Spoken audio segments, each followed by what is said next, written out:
We wanted to run the Blazar Mantis anamorphic lenses through their paces on an actual shoot with motion, skin tone, and hopefully some style.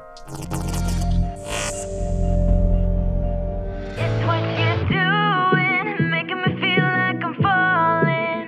Yeah, I'm falling in love. Yeah, I'm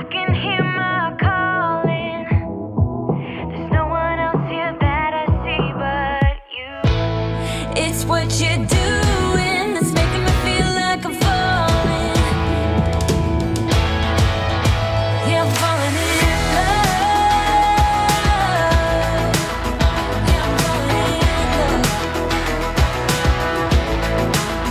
Yeah, I'm falling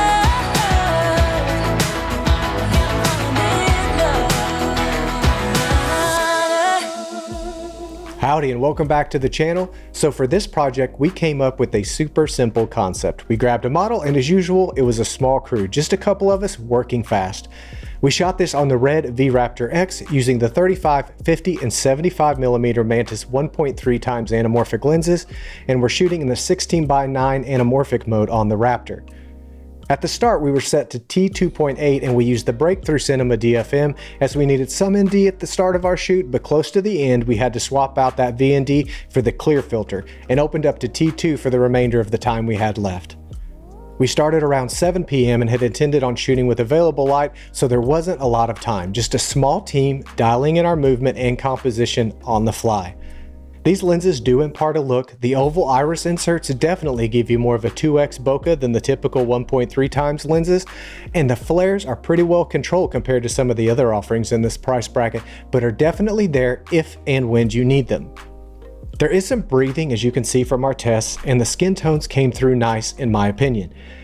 The color seems pretty consistent between the 35 and 50, but the 75 it skews a touch warmer. Now that could just be my copy, but regardless, it's a simple adjustment in the edit. Also, there is some chromatic aberration, but if I'm being honest, it doesn't really bother me, and I view it as just part of the look.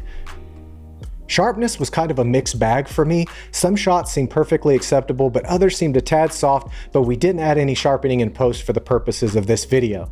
Some of that may boil down to my not having the DJI Focus Pro as dialed in as it could be, so I'll accept responsibility there. These lenses are great when shooting on a 17:9 or 16:9 sensor. You don't waste as much resolution when you're cropping into a 239 or a 240 deliverable.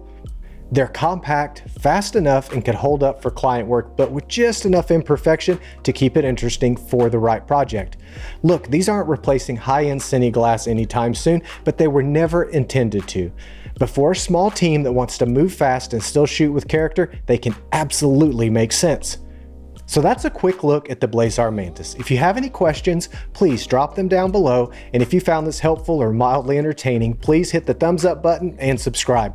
We'll have more breakdowns coming as we continue our previous project series, so stay tuned. Thank you so very much for watching, and I'll talk to you soon.